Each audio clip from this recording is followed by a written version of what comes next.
let me throw a little bit of a curveball. This is what I mean, Anacom just told us what's going on, right? As a consultant, as an advisor, do you see that? And how can they fix it? Because naming and calling the issues and the challenges we have is one thing. Coming up with the solutions is number two, right? Of course. So what do you advise these guys? Basically, Europe is, I would say, finally, is making the strategy. Okay. Waking up finally, right? Waking, exactly. Finally, it's the first step. Okay, and like you said, I would say the hardest is the execution part. And for that, and like Augusto said, that you need to understand and to build the competencies, the legal frameworks, in order to assure that you are able to address the market and to grow the market, the demand that we are facing, because we are growing a lot, so more than 25% per year. Saying that, and just an example in the importance of the legal framework. In the European Union, we have 27 member states.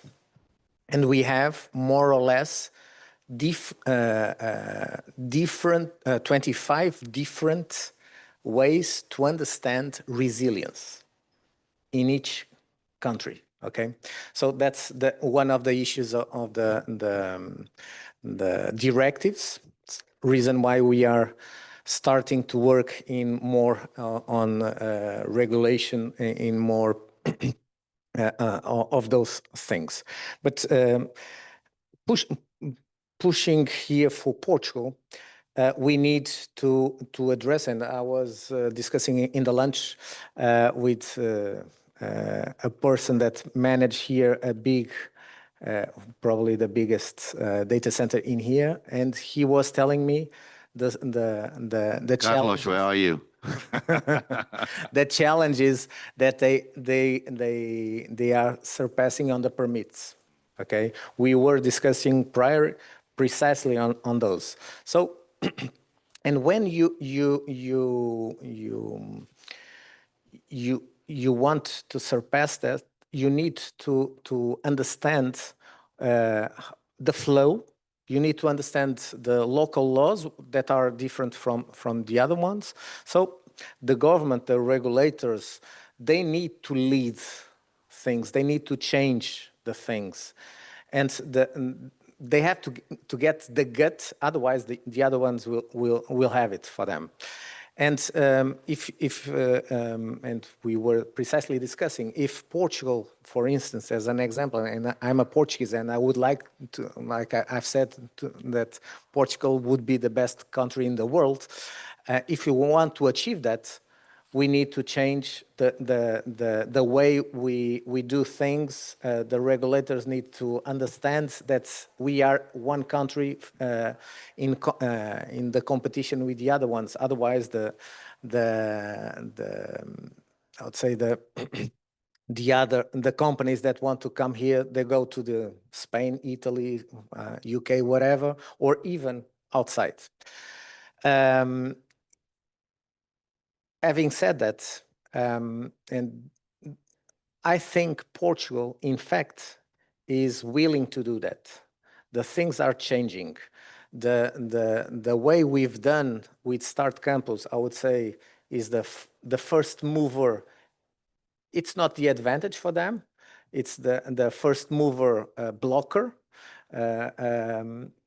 They were cleaning up the mess that the bureaucracy of our country has. So I'm hoping that the next ones will come with a more fluid process. Okay, we expect Anacom has understood that, the government has understood that, so companies will come.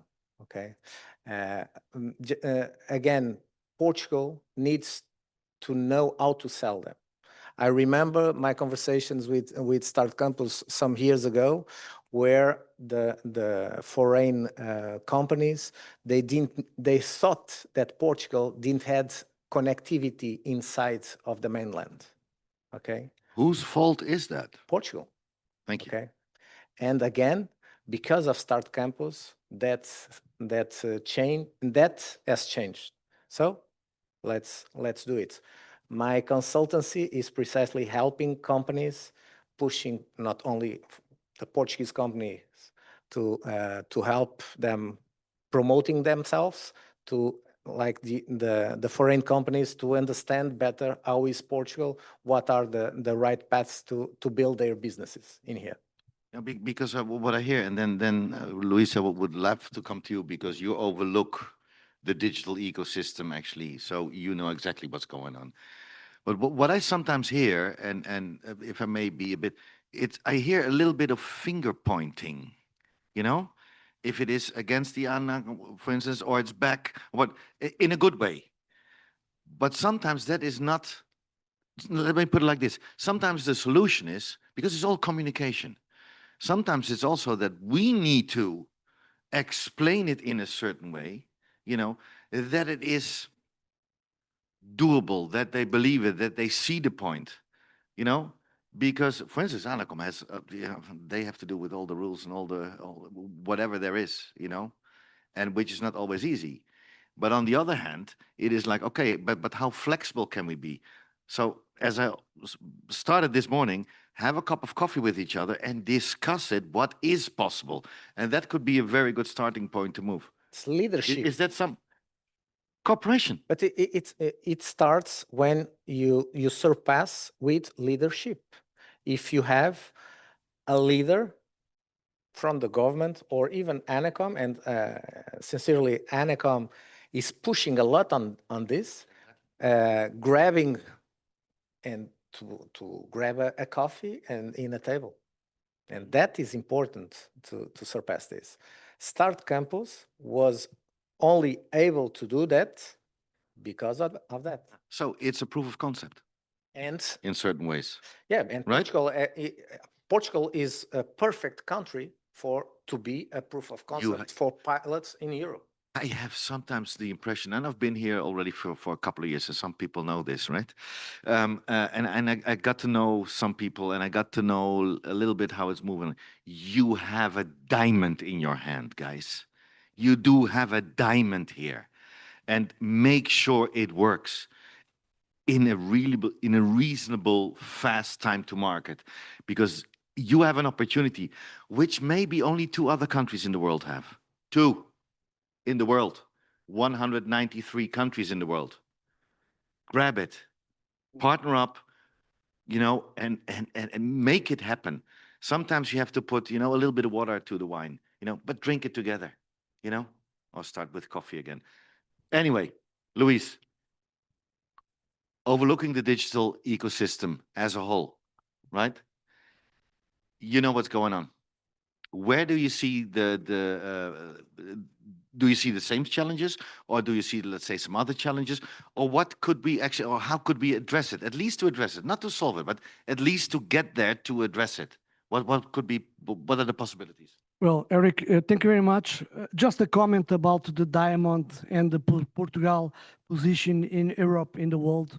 Yes, but sometimes we don't know that, or we don't realize. Sometimes it's much more easy when somebody comes from outside and say, hey, wake up. You are a diamond. You need to do more. You need to invest more. You need to work in a better way. Start shining. And that's exactly what we are doing now. And that's why we have this observatorium to discuss about digital connectivity. Because we are in a very challenging world today. But what is this world without connectivity? What is this world without digital connectivity? And we cannot think only about sea cables. Sea cables is a part of the system, okay? So when you think about the future, when you think about the challenge and opportunities, think globally, think integrated. Don't look only for the sea cables. Sea cables is a portion of the situation. And saying that, and I'm quite sure that you know already about this, what are the main challenges and opportunity? I mentioned that we are now in a challenging world where we are facing different problems, but also opportunities. One of the first challenges that we're facing now is about security and defense. Our countries, our organizations, our world are facing now one of the biggest problems related with security and defense. But this is also not only a problem, because this is an opportunity for the companies, for the states, for have a better investments on the sea cable domain. So if some parts we can see a problem, and the security in Europe is a problem, because now we have a war between Russia and Ukraine, and you are facing a lot of problems. For the companies, for the investors, for the regulators, this should be an opportunity for improve the conditions of the security of the systems, and also for the cooperation. And that's why, Eric, I mean that the only way to have a better world is by cooperation. Cooperation between the states, between the companies, because sometimes, and this is going to be also a challenge for the future, how can we work together? How can Nokia work together with Portugal? How can Interfiber work together with Congo? And that is a challenge. But at the same time, we have to realize that this is an opportunity. And we can build together. We can rule together. We can create a world where the subsea cables can improve connectivity and can bring other conditions to the society. And saying that, I think one of the big lessons that we have today is that we have to be aware about a different number of topics. Security, technology, relation between states, and we have to put all these dynamics together, and this is what we call geopolitical. And we have to think at that level. We have to think at geopolitical problems to solve geopolitical situations. And I hope in these contributions, we can continue to discuss in Lisbon, in other parts of the world, to have a better understanding of the problems, a better understanding of the solutions, and I want to underline, and this is my last comment, improve cooperation, improve security, improve defense, improve technology, improve our businesses. Thank you very much, Eric. Thank you. And talking about technology, I mean, Javier is here, you know, from Nokia. So, you know, by the end of the day, he gets a call from everybody. He gets a call from everybody. You know, everybody's calling this guy. You don't call me. Huh? Why you don't call me? The only one not calling me. Blue Raven, remember? No, kidding. Like? No, the thing is, because everybody needs you. I mean, talking about technology, without technology as well, nothing goes, nothing moves. You're innovative, you come with new solutions, new services, whatever, you know, and that's what we need. So from your point of view as a manufacturer and consultant as well, I should not forget this because Nokia consults a lot. How do you see the market here in Portugal and let's say in the region? What kind of trends do you see, and how could you or could Nokia actually contribute, let's say, to the solutions that we need here to make sure that this diamond starts to shine? Well, thank you for the opportunity.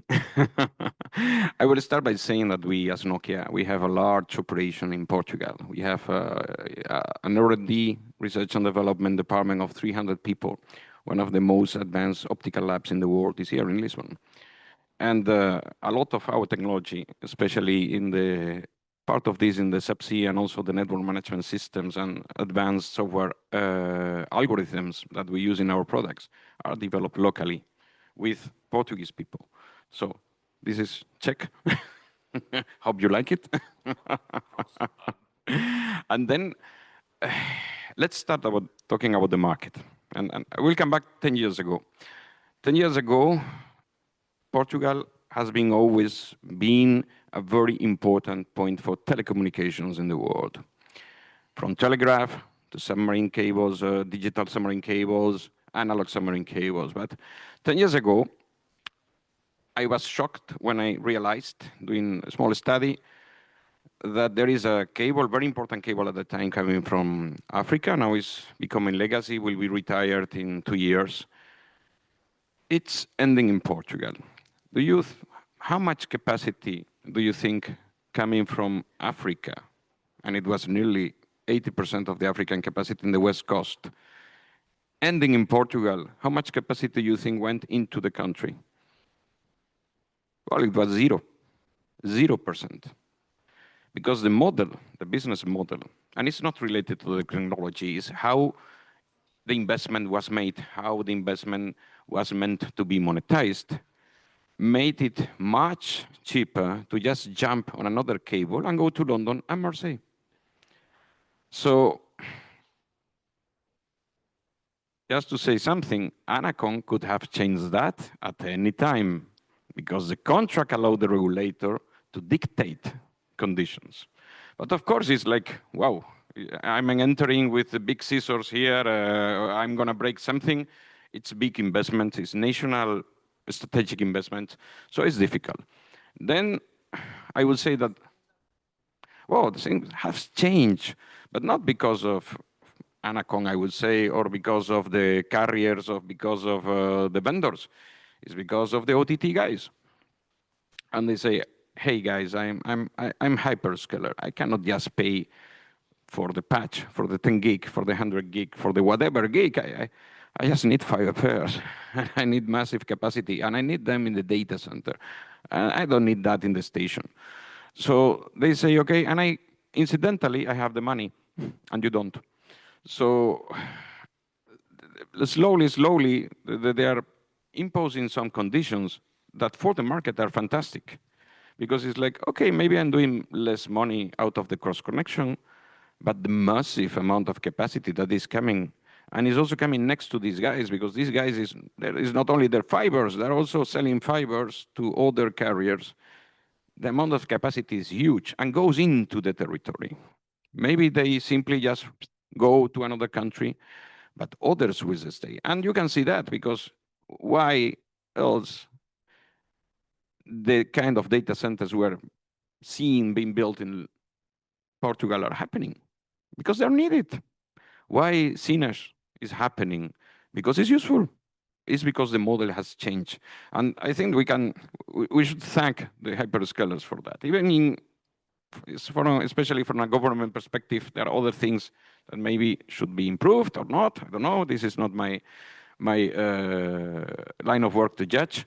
But in that sense, I think they are making a big favor to everybody. And now let's talk about the technology. And the technology is like we are all in a run against the Shannon limit. I don't know if you guys have heard about that, but it's the maximum theoretical capacity you can transmit in a medium by having, a given bandwidth allocated.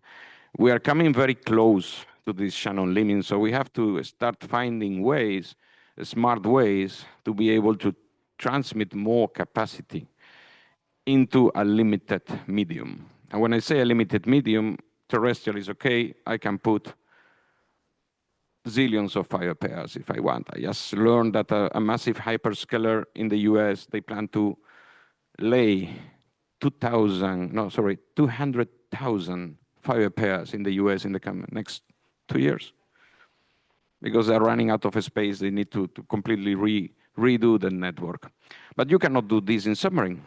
Why? Because there is a limitation in power. I mean, in terrestrial, you can put an ILA site, you just plug into the grid, and then you can take whatever you want, kilowatts, megawatts. I mean, it's a bit of an exaggeration, but could be done. Well, in the subsea, you need to transmit this power via a conductor, and it's limited. So then I will say that we are very, and this is more the line of work of the wet plant manufacturers, but we are entering into this terrain where you have this SDM, this special diversity modulation. It's like where you say, okay, instead of adding more power to a lower number of fibers to make each fiber transmit a lot of capacity, what I will do is to put more fibers and allocate less power to each of them because it's limited. And then the amount of fiber that the cable can transmit will be much larger. And this is why you are seeing now 24 fiber pairs in the industry. Well, 10 years ago, we were talking about 4, right? And now we are starting to get into the limit again. What we can do, or what these guys can do. Well, call Nokia and ask for a solution. It's very simple. You just call Portugal because they have the Azores. Mhm. And then you will see that the cables are becoming shorter. And you will see that the cables are going to intermediate points. Not because in the Azores you have the need of massive capacity, but you can get the power from there. Mhm. So suddenly your cable, it's able to transmit more capacity. Of course, you will have our equipment, our competition equipment, that we will be able to squeeze the last terahertz and convert into gigabits or terabits. But at the end, you will have more power, and you will be able to transfer even more capacity into a limited medium. Now we are also having talks about should we do C+L in a submarine cable. Today, all submarine cables except one are using only the C band. Well, in terrestrial, we use C+L. And this is a matter of debate, because what I understand from this topic is at the end, the power efficiency of the L band is lower than the C band. So at the end, instead of adding L band, maybe I should add another fiber pair, and I will dedicate the same amount of power and get more capacity. Vendors are working on that also. And I think that is very exciting because at the end, what we are running and we are trying to do as an industry is to reach the first petabyte cable. And I believe it's something we will see in the next 3 years, something like this. Are you telling me now again 2028? Because we had this in the previous session as well as the year. Some people remember this. That means they're well informed because I was not in the session. But I was. I think I was. I don't know. Anyway, I hope so. I was there. So, all right. Thank you for that, for your insights. Now, we mentioned already a couple of times in between, and I know we do not have one of the lawyers here sitting here in this panel yet, which will come. But of course, I heard a little bit about, yeah, but we have some rules and some legal issues and whatever. So maybe Felipe, you can, elaborate a little bit on that one. But what do you need? What do you need to help those guys? Okay, What's needed? I'll tell you. So bringing this discussion now into the legal perspective that was raised in some of these interventions before. So the international submarine cables ecosystem is very, very complex from someone coming from a legal point of view, like my own. And why is that? Very simply put, you have two sides of the question. First, you have the installation of the systems. And when you have a project to install the submarine cables, given all the characteristics of a given system, you have to deal with a lot of sectors within the whole legal framework. You have to deal not only with the electronic communication sector, but mostly with the maritime resources, cultural heritage, environmental protection. So you have to deal with all those issues, most of which involve some kind of legal or authorization procedure. Or another NGO. Yes, exactly. So this on the one hand. On the other hand, when you set a project for a given system, you already have to be completely aware of what the legal framework will be that will be applicable to the operation of the system after it is installed and after it enters into activity. And here, the recent, what was already a very complex issue to determine what is the legal framework of a given submarine cable system is now, given the recent trends in the market, is even more complex. Why? Because 10, 15 years ago, you had a submarine cable system, you had a consortium, you could analyze the business model, and that was it. Now you have a submarine cable system with independent fiber pairs inside, what we call open submarine cables. You also have open submarine cable stations. Now the cables do not stop at a station, that go on inland. And all of the, so in a given submarine cable, you can have a multitude of operators and a multitude of agents and of business models that from a legal point of view and from a public agency, you have to analyze one by one. And this increases the complexity to answer the question, what is the legal framework of this submarine cable? You can have like 10 different answers for only one cable. But do you say we need to go back to the consortium model? No. Okay. No, no, no. So what then? What then? So so this is the complexity that we have from a legal point of view. In what concerns the telecom sector in particular, which is it's not a very big problem in this ecosystem that I'm mentioning, because whereas in all the other sectors, mostly you have licensing and authorization procedures, we all know that in the telecom sector, we have the general authorization regime in Europe, which facilitates and simplifies procedures. But when you get to the operation phase, you have a whole legal framework, and I'm not talking only about the telecom. I'm talking about the NIS directive. I'm talking about the SER directive, resilience directive. All of them are applicable, mostly applicable in its bulk, to public networks and to publicly available services. And to determine, looking at a given submarine cable system and determine if it's public network or if it's a publicly accessible is extremely difficult exercise nowadays. So this is the complexity. What do we need? And I'm talking from not only from a legal perspective, but also from a public perspective. What do we need to solve these issues? I would point out 3 ways. First, I will not talk about harmonization because you already have some kind of harmonization in the European. I would call for clarification. It doesn't serve any purpose. It doesn't serve the full purpose to have a directive that harmonizes everything in the European Union. But then this directive, in order to be applicable, has definitions and norms that are not clear enough. They are not clear, not only for the public agents, but for the private stakeholders that have to decide when they are doing some project, where they are going to land their submarine cables. So first challenge, clarification. Second challenge, cooperation. We are not talking about one public agent, we are talking about several public agents, environment, maritime resources, urban planning, municipalities, government, etc.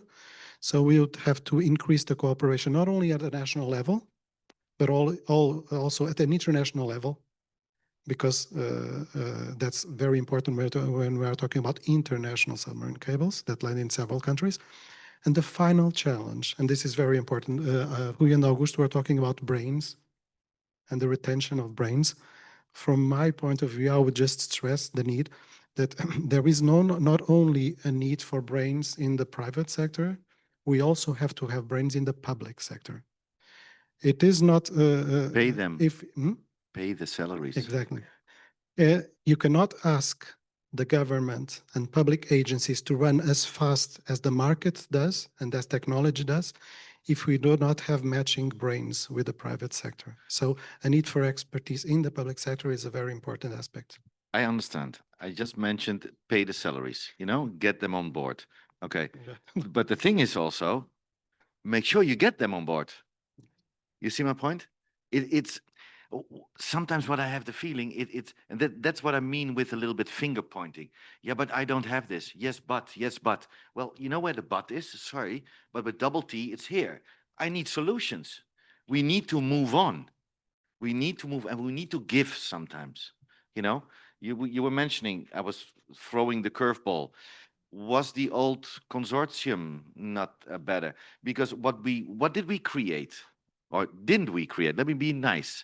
Didn't we create, let's say, enormous bureaucracy with having, let's say, more an open source than having consortium model? Mhm. because now everybody needs to say anything about it and wants to, which makes it more difficult. And sometimes we need to think, you know, maybe we should not argue, maybe the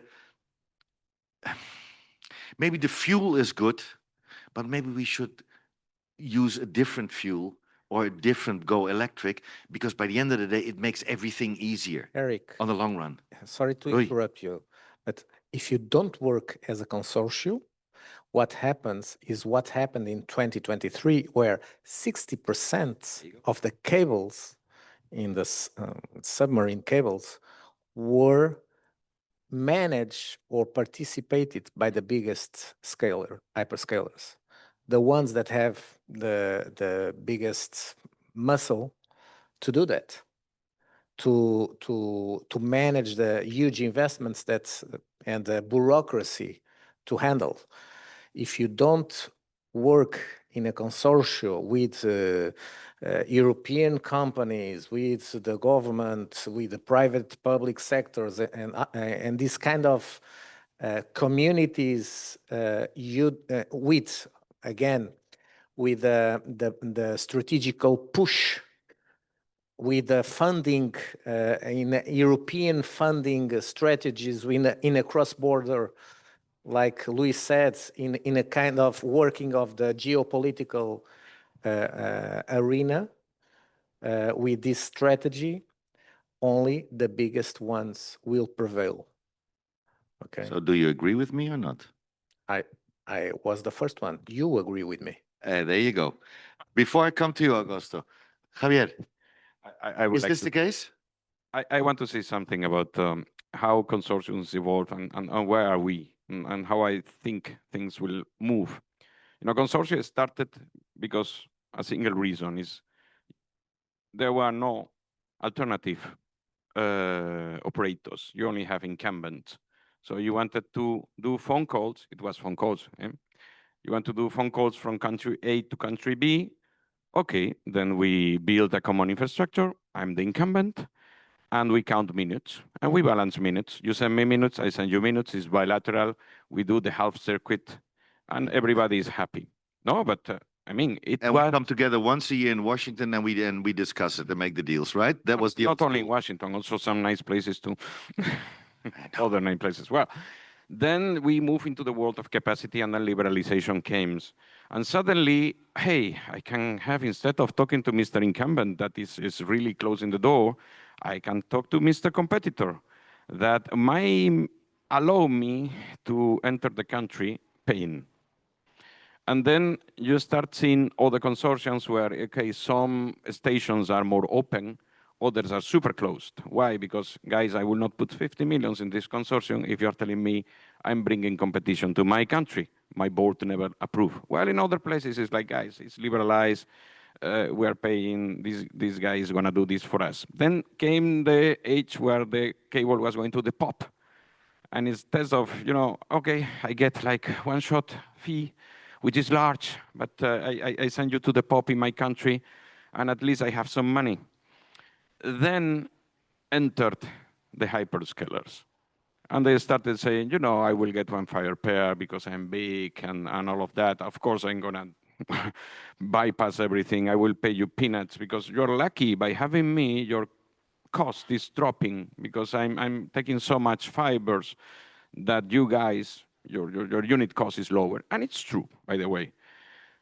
And then we're entering into a situation where the biggest hyperscalers say two things. There is one hyperscaler saying, you know, I'm building my mesh.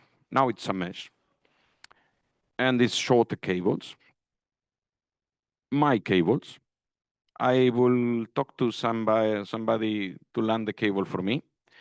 And hey, guys, you can buy from me the fire pairs, which is really a nightmare because if you are a carrier, you would like to have a fire pair from Singapore to Europe, not a fire pair from Singapore to India, India to Oman, Oman to Egypt, Egypt to Europe, with, you know, different interlocutors. But this is how it is. This is how it's going to be.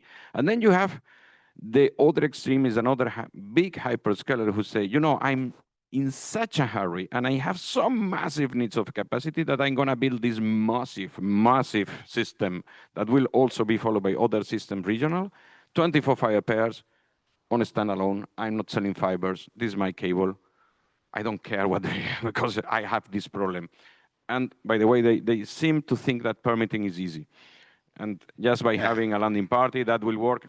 Let's see how this experience works. I can see. So what I'm thinking now is like, as the traditional carriers are being pushed out of the consortia, are we gonna see again consortiums only done by carriers? This is my question. Not only, but also. Okay, not only, but also, because think even the hyperscalers, they have joint forces. They make co-petition building OpenAI. But not on infra. No. They don't play together. They invest on the, I would say, in the common things, in a shared base to get some new innovations that they will build. No, sure. Over the top. That's the case. And in Europe, the telco operators, the companies, the data centers, the cloud providers, they need to understand what is the common sense. It's not my competitor. It's my competitor in the over the top part, not on the infrastructure part. Mm-hmm. And if I need to create that market to help that market to grow. Otherwise, the hyperscalers will prevail. That's the point. I think the carriers and the wholesalers understand that very well. But on subsea infrastructure, the new projects that are being awarded to the vendors, the wet plant suppliers, are like I'm saying, it's like, this is our game. You can buy from us, or another flavor is like, this is our game. We don't have any extra capacity for you guys. It's important for the hyperscalers to come to Portugal. They will put money in here. We need them also. But as an European now, and getting my European hat, I need to save Europe from the two sides. Okay, we have to create our market and finally, Europe is waking up a little bit. Yeah. Wait, Augusto, and then I go to Luis. Yeah. Give me your comment. Yeah.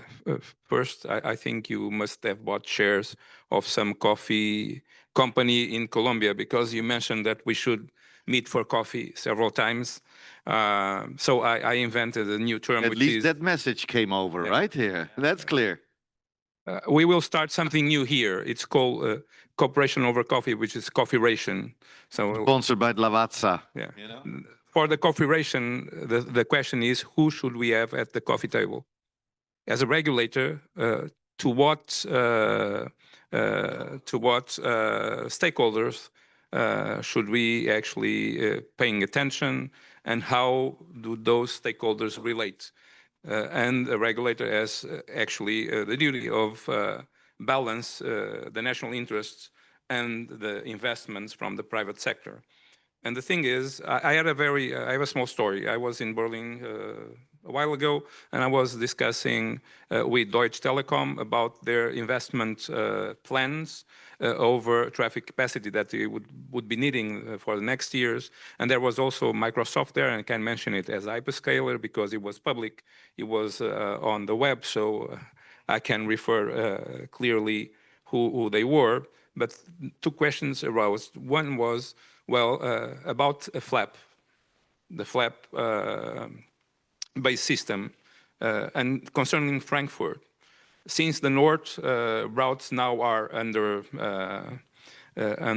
high risk, and the connection, for instance, through the Red Sea is also unviable in terms of investments, how is Frankfurt thinking on redirecting traffic to reach outer regions like South America, even North America, or Africa?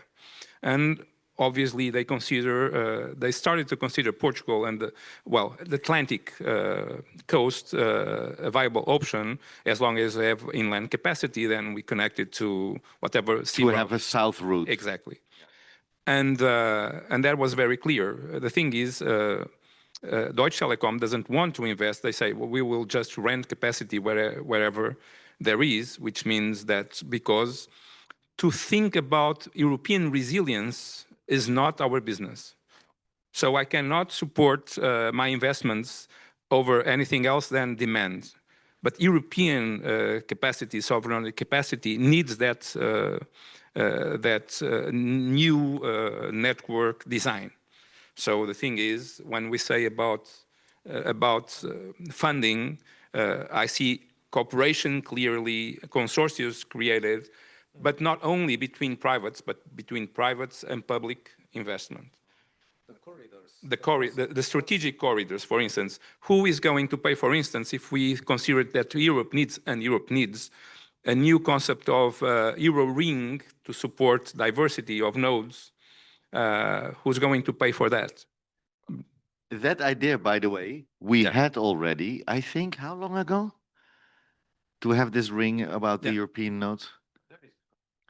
Sure, of course. So when we go to connecting Euro facilities, it's funny, because the last time I looked at it, CEF Transport is having 25.8 billion. CEF Energy, and we will talk about energy, because it's nonsense to be discussing what we are discussing if we don't introduce the energy capacity here. But CEF Transport is having 25.8, Energy is having 5.6 or 0.8, and CEF Digital is having 2.06. And we have the European Commission saying that we have the most strategical thing in Europe now is the unique, the unique digital market. So the question is, for energy, we know that renewing the energetic infrastructure, it's barely touching the 800 billion euros of necessity. So, and we have seen in Portugal and in Spain very recently what can happen if you don't balance clearly, for instance, the need for green energy with the rest of the grid. But the thing is, when you look to these numbers, you think, how are you going to transport data over trucks? Because we have 5 times more investment in CEF transports than in CEF digital. And these infrastructures are absolutely critical for what we are intending to achieve. So the investors that we have to have at the table are both private and public. We have to convene between ourselves what are the strategic routes and to work together to achieve that. And the other thing that which is very interesting about hyperscalers is that Microsoft was there. And we were discussing about how to protect the cables over the Atlantic area, especially being Portugal, a country with such a huge area to protect. And so the answer of Microsoft is that, well, that's upon the Portuguese state. So we are responsible to secure all that area. And I ask, I'm glad you say that, because when I taxate your cable passage here, there you go. You will be glad to contribute. Yeah. So. And then it was silent, right? Of course. Then it was a bit silent. Okay, quickly comment, and then I want to go to Luis. Quickly. Just one mention is to be also fair. You know, I'm thinking about a power cable that has been recently laid in the Tyrrhenian Sea. It's $7 billion. Well, if we wanted to do a similar telecom cable, we would be like 200 millions. I mean, there is more money because it's much more expensive. We are cheap, you know. We're very efficient, you know, very cheap product. Fantastic product. 1 to 25. Exactly. No, not you will love it. But and also you mentioned about how to protect cables. You know, in the Telegraph Times, you know. My time, you mean? Your Thank time. You. Yeah. Thank you. Eric was there too. Maybe you can talk about that. But in the Telegraph Times, the British, they put artillery in the cable landing stations. They even build cable decoys. So they have like 3, 4 cables going into the sea. Only one was the real one. And well, in the modern times, when we had money because we were incumbent and we could put any price, then there was money for maintenance. There was double the fleet of cable ships with much less kilometers. and there were cable patrols. We sent, boats to verify the route. We sent planes. There was money available for that. So what Microsoft could tell you is like, okay, who's paying for that? Because at the end, it's the customer, it's the consumer. But if the regulators are only thinking about that the consumer bill should be very cheap, then the carriers, the owner of the infrastructure, will not have the money to pay for a good service. Also, to put this in value. Probably brings us to an expression that I like, and maybe I should not use it in this condition, but it's fair share. Agreed. Fair share. Agreed. But all of these factors, not only of the two that we are used to put in the concept when we discuss it. All right. Luis, please your comment on this one, and maybe because we need to go to a closing round, because I can throw another curveball, and then we're another hour talking here, which we will do. I'll promise. But Luis, please. A very short one. So taking in consideration these last comments, the true question for us is what kind of cooperation we need. Okay, what kind of cooperation we need between companies and states? What kind of cooperation we need between all the society? Because don't forget that in the end, the customers, they'll have to have a word. And this cooperation, should involve everybody. And that's why this observatorium that we build in Portugal is an opportunity for regulators. For example, we can help you to advise you or to provide some insights about some topics. We can bring these discussions to the schools, to the university, to involve younger people. How many younger people do we have in this room? How many students we have in this school? So we have to be more inclusive. We have to bring this discussion to other levels. And my last comments is also that we have to provide some insights to our leadership, our political leadership, okay? Because we know that some of the discussions don't come to that level as the way that we like. And we should provide support, we help, and that's why the question is what kind of cooperation we need at all levels. Thank you very much, Eric. Thank you. So we need you as a consultant to lobby, to do this. A lot of money in lobbying, trust me, I know. Lobby in Portugal is not permitted. Well, start with a coffee. Eh? Start with a coffee. As said, thank you so much, gentlemen, for this round. It was really catchy. That's what I think. Did you think it was catchy enough, right, guys? Why is it only the front seat? Because I know I'm close by. Well, what about in the back? Did you get it? Did you like it? Yeah, did you get a bit more smarter, a bit? Maybe there's only one thing you get from these panel discussions. That's already a win-win situation. We were more than happy to share our ideas, our thoughts, our, sometimes even boundaries and complexities and whatever. But we need to work to make sure that every day we polish this diamond so that it can shine more and more and more. The people who work on diamonds, literally, it takes them sometimes days to make this fantastic, beautiful, diamond out of it in whatever shape. We can do this as well here in Portugal. Let that be a message. I'd like to thank my senior panelist here sitting next to me. Thank you very much, and thank you. And don't go, because you can go for 5 minutes, because then we'll come back with another panel session. And I promise you, the last of the day. Okay? Thank you.